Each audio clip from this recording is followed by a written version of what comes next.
Hey everyone, it's Allie and welcome to my channel, and today I'm super excited to talk with you about my favorite books of 2024. Alright, so yes, let's talk about my favorites of 2024. If you're new here, hey, I'm Allie. I love to read, obviously. I love to make content about books. I am trying to get a little bit more into reading vlogs and things like that, but if you have just stumbled upon this video, feel free to stick around. I would be so glad to have you join the Cozies and Classics family. So I read 75 books last year. I track my books on Goodreads if you want to follow me over there. I really like seeing what you guys are reading. I like commenting back and forth, so that's the platform I use. I did set a challenge to read 50 books last year in 2024, knowing that I would surpass 50 books. The 2 years before that, I set a goal of 100 books both of those years, and I fell short both times. I read randomly like 82 or 83 books each of those years. So yeah, last year, wanted to take the pressure off, wanted to set myself a goal that I knew I would hit, but overall, I just enjoy using Goodreads to track my books. And of the 75 books I read, I don't have the exact stat, but a lot of the books I read were very good. They were 4 stars and above, and I feel like I've just gotten better and better over the last few years of me reading a lot, of me really getting back into reading. I've gotten better about picking up books that I'm quite sure that I will at least mostly like. So last year I read a lot of historical fiction, fantasy, literary fiction, thrillers. Those are like my main genres. But alright, without further ado, enough chit-chat.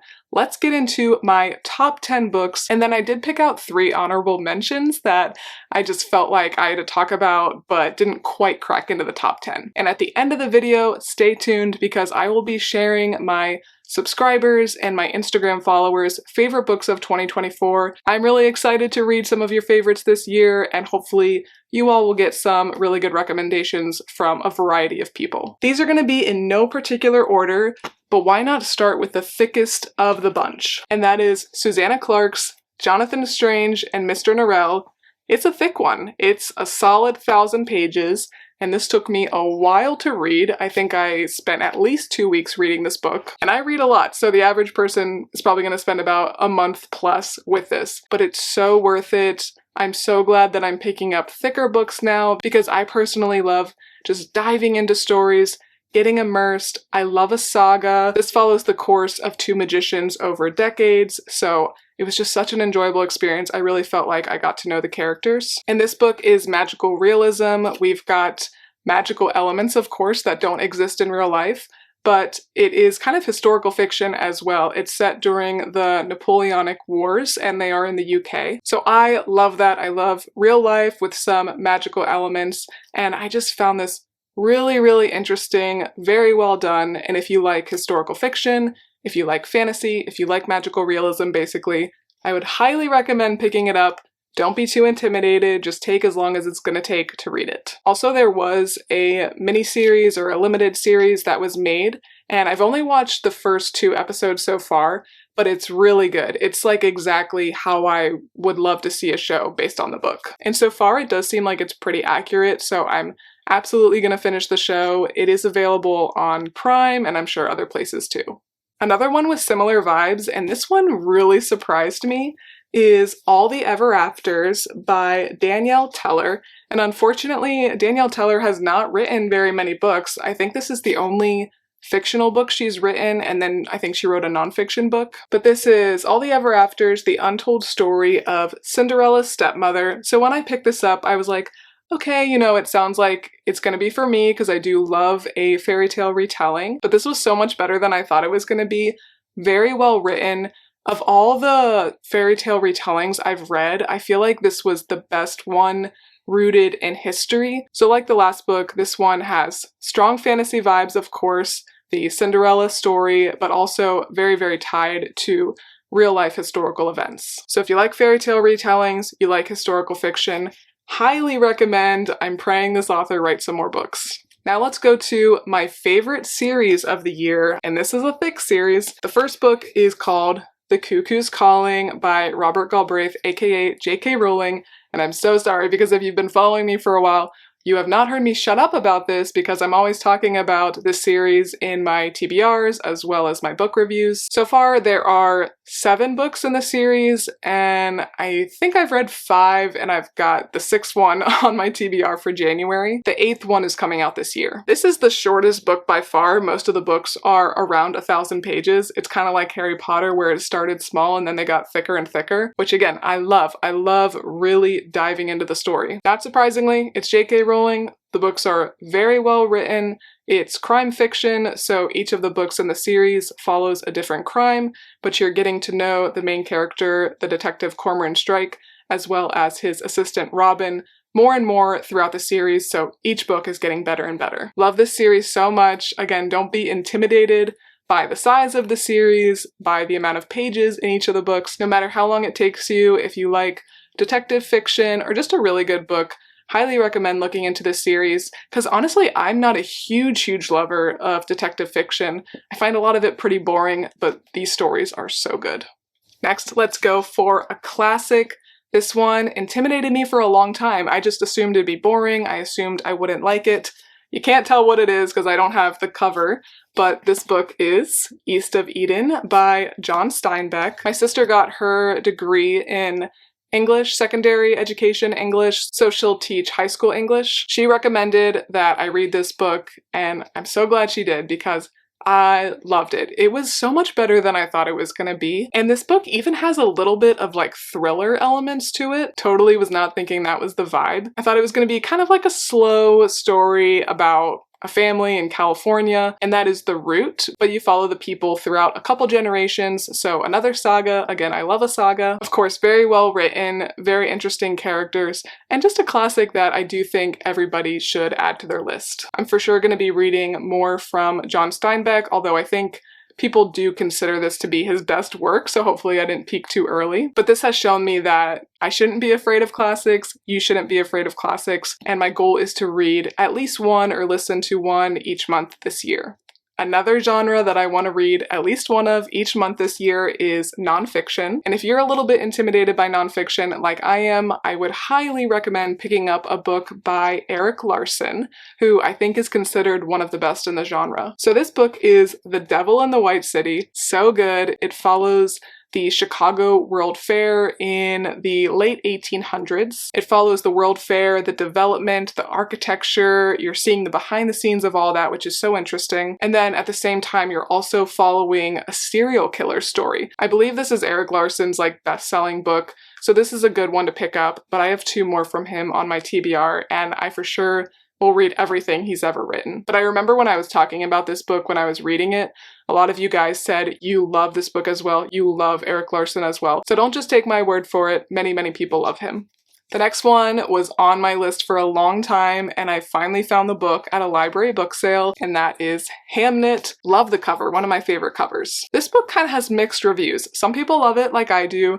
Other people think it's a little bit pretentious, but I think it all works. So this book is following Shakespeare's family, but there's not a huge emphasis on Shakespeare himself, and he's never actually named in the book. So not much is known about Shakespeare in real life, but we know that he did have a wife, Anne Hathaway, funny enough, as well as children, and we know that one of them did die, even though we don't know for sure how the boy did die. And that boy is Hamnet, and this story just kind of shows what could have happened. It is tied in reality as much as possible, but of course, the vast majority of the story is made up, and I just really liked how it was written. I don't think the writing style works for every genre. It's a little bit poetic sounding, but I thought it worked very well for the story. I was super engaged throughout. I 1,000,000% am going to read much more from this author, Maggie O'Farrell, and if you like historical fiction, if you like Shakespeare, I would definitely recommend checking this out. Now let's go to another magical realism. I like doing these videos because it really shows me what I love to read, and I picked out basically all the magical realism I read this year. So this author, I think, is definitely a queen in the genre, and that is Erin Morgenstern. She wrote The Night Circus, which I have previously read and I really loved it, and then also this one, The Starless Sea. This book was a little bit trippy at times, but overall I love the story. I thought it was so interesting. I just love stories that are not day-to-day life. So this kind of is a Narnia type vibe where there's the real world that we all live in, but then there are doors or openings to another world. So we're following the main character Zachary and his journey to this other world, his journey to the Starless Sea. You're going to want to take some time with this one. This is one that I will absolutely reread. I feel like I could read this every year and get something new out of it. Very interesting. If you're looking for something different, this one's for you. Next, we've got a historical fiction book that I put off reading for literally years because I knew I was gonna love it, and I don't know, sometimes books like that I just want to take my time with, I want to wait for the right moment, and that book is The Nightingale by Kristen Hanna. Kristen Hanna is for sure a top 10 favorite author for me. I don't love every single book she's written, but for the most part, I really do love her historical fiction stories. I always learn so much, but they're not as heavy as some other books in the genre. So this is a World War II book. It's following two sisters, and that's all I'll really say about it. But because it's following two people with different personalities, with different roles in the war, I think it was more interesting than some other books that are written about World War II. Many people love this book. I think this is easily her best-selling, most beloved book, although a lot of her books on Goodreads are like 4.5 and above. So I would recommend checking out pretty much everything from Kristen Hanna. Two more in the top 10, and again, no particular order here.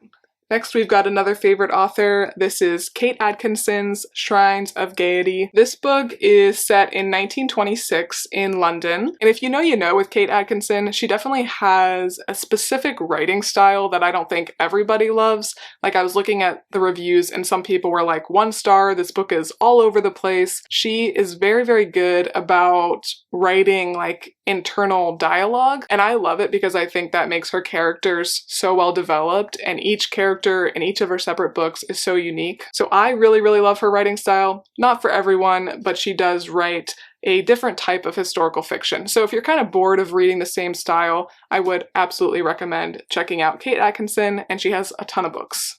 And then last for my top 10 is Lisa Joel's The Family Upstairs. Just ignore that. Lisa Joel has quickly become probably my favorite author in the thriller genre. I do love Gillian Flynn, but she just hasn't written a lot, so I love her, but Lisa Joel, I appreciate she cranks out books all the time. This is not my favorite book of hers, but many of her books get 5 stars, 4.75 stars from me. She really has not disappointed me yet. This one I thought was really interesting though because it's following like a cult family. So most of the story is set inside a house. And I would recommend looking up the trigger warnings for this book, but I thought it was super interesting. It was a lot different from many other thrillers, and Lisa Joel can just write a dang good book. I will say that I read a lot of thrillers, probably more thrillers than any other genre, just because they are such quick reads. I usually read at least 2 a month. For me, thrillers are so enjoyable, but a lot of them end up getting between like 3.75 and 4.5 stars, and at the end of the year,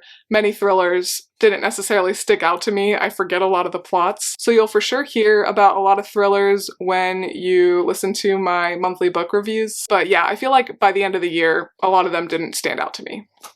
Now let's quickly go through the honorable mentions, and then we will chat about the books that you loved. So first up is Trust by Hernan Diaz. This was such an interesting book. This is one that I actually got in a book mystery box, and I'm so glad I did because I would not have picked this up otherwise. The reason that this did not make the top 10 or even get a perfect 5 stars from me is because there were parts of it that were pretty boring. There was a lot of talk about like Wall Street and stuff like that that I just don't particularly find interesting. But this book was written very uniquely. It's written in different styles, and it's kind of like a puzzle that you're working through as you're reading. So the first part of the book reads like a nonfiction book, and then there's another part that's a journal, there's another part that's a memoir, and then the last part is the final pages. You're figuring out how everything ties together, you're figuring out what's true. So it's kind of like historical fiction, kind of nonfiction, kind of thriller. And this did win the Pulitzer Prize, so very well done. A lot of people love it. Would recommend checking it out. Then we've got Stuart Turton's The Devil in the Dark Water. Stuart Turton is a really cool author. He wrote The 7.5 Deaths of Evelyn Hardcastle, which is my favorite book that he's written so far. I think he's put out 3. I did have a little bit of a hard time getting into this, I remember, but it is a ship story, which I love for some reason. I love books set on ships in the middle of the ocean, and it also is set in 1634. So very interesting time period that I feel like I don't read about very often. And this also is another magical realism type book, and there is a mystery as well. So a lot going on. It's a pretty thick one. As I said, it did take me a little bit of time to get into, but once I did get into it, I loved it. And then finally, another series that I really enjoyed is Once Upon a Broken Heart by Stephanie Garber. This is one I was not expecting to love because I just thought it was like another romantasy book, and I don't really love a lot of books in that genre that other people seem to really like. But this one was cute. I like that it is clean. I like that it is more fairy tale vibes rather than like elves and fairies like a lot of the other romantasy books are. It's just a really cute series overall. There are 3 books and you could definitely crank them out back to back to back. And I absolutely do want to read more from this author. But alright, those were all the books that I enjoyed in 2024, and now let's talk about your favorites. Alright, so yeah, I asked you guys on Instagram as well as my community tab on YouTube. I almost said Facebook, haven't had a Facebook in like 8 years. But do be on the lookout for me asking you guys to participate in these kinds of videos on either YouTube or Instagram, because I just like giving the people who watch the videos opinions other than just my own, and I selfishly also want to hear what your favorite books are so that I can steal some ideas. But alright, from S.A. Alexanderson, they said authors, Robert Galbraith. You know I love Robert Galbraith. Grady Hendrix. I've only read one book by Grady Hendrix. He does write horror. I will say that one was not for me because it involved puppets. That was How to Sell a Haunted House, How to Sell Your Haunted House. I did think the writing style was good, so I definitely want to give him another shot, especially because I think he is based in Charleston and writes a lot of his books in the Low Country area. So Grady Hendrix, someone I want to try again. Rebecca Makkai?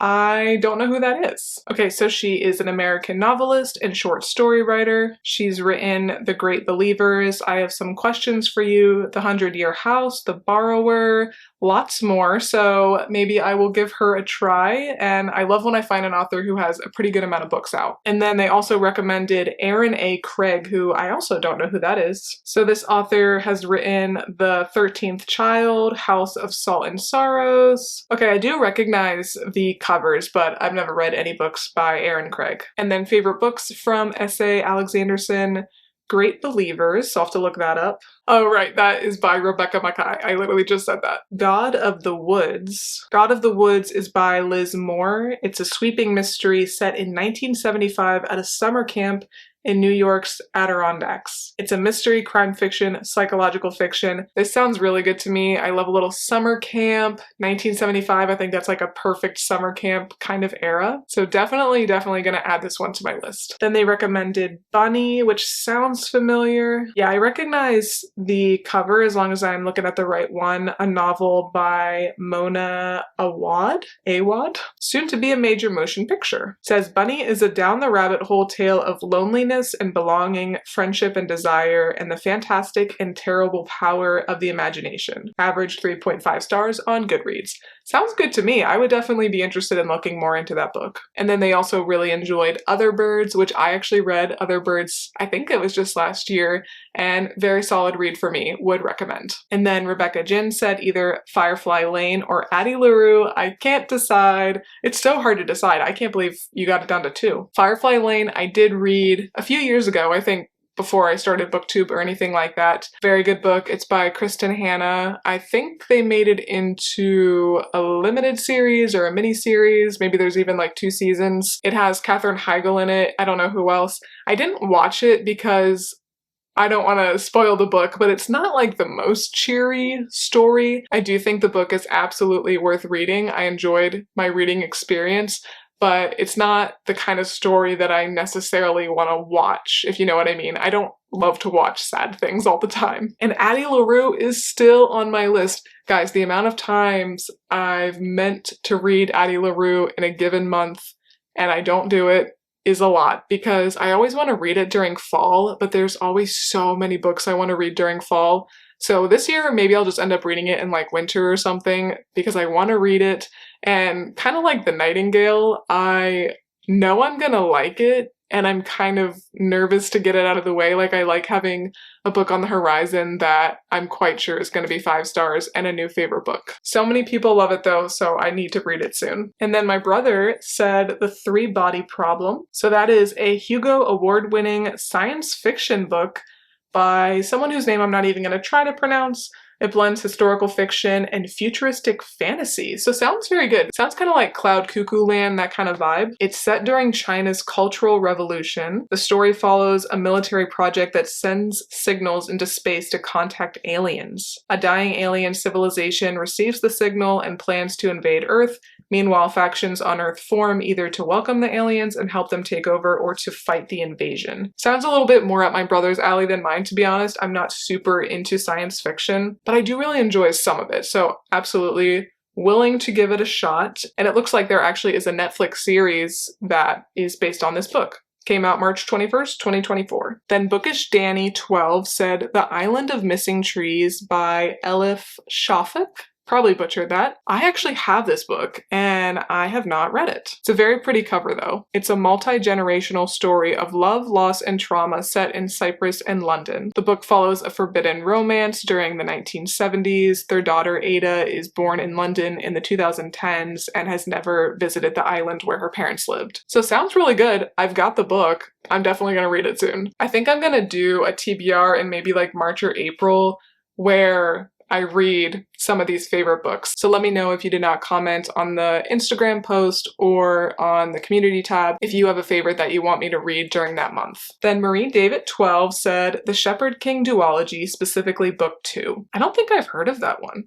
Sometimes though, I don't think I've heard of it and then yeah, I just recognize the cover. Oh, okay, yeah, totally recognize this. So the first one is One Dark Window and then Two Twisted Crowns, but it's called The Shepherd King Duology. So I heard a lot of people talking about this book. This is one that I thought about just buying, but I figured I would wait until I could get it on Book Outlet or get it from the library or something like that. So this says that it's a dark, lushly, which I never heard of that word before, gothic fantasy about a maiden who must unleash the monster within to save her kingdom, but the monster in her head isn't the only threat lurking. And then the next post is, The Shepherd King series is one of the best I have ever read. And then another person said, help, I just finished The Shepherd King Duology and now I'm depressed. And then Marie also said, honorable mentions, I Must Betray You, Ruda Sepetes. Ooh, it says it's a gut-wrenching, startling historical thriller, so love that, about communist Romania and the citizen spy network that devastated a nation. Sounds pretty good, definitely piques my interest. And then she also said, honorable mention, Eleanor of Avignon by E. Delosier. Very cute cover. It says, it's the story of a woman who is unwilling to bend to the limitations her society places upon her when she becomes the unlikely apprentice to the Pope's physician at the most challenging and dangerous moment in medieval European history. It's set in 1347, which definitely have not read a lot of books set during that time period, so I really like that. Sounds really good. Another one that I'm very interested in, and I never heard of that one before at all. Don't recognize the cover. It looks like that one actually did just come out very recently. It came out November 5th of 2024. But that was everything on Instagram. Now let's go over to YouTube.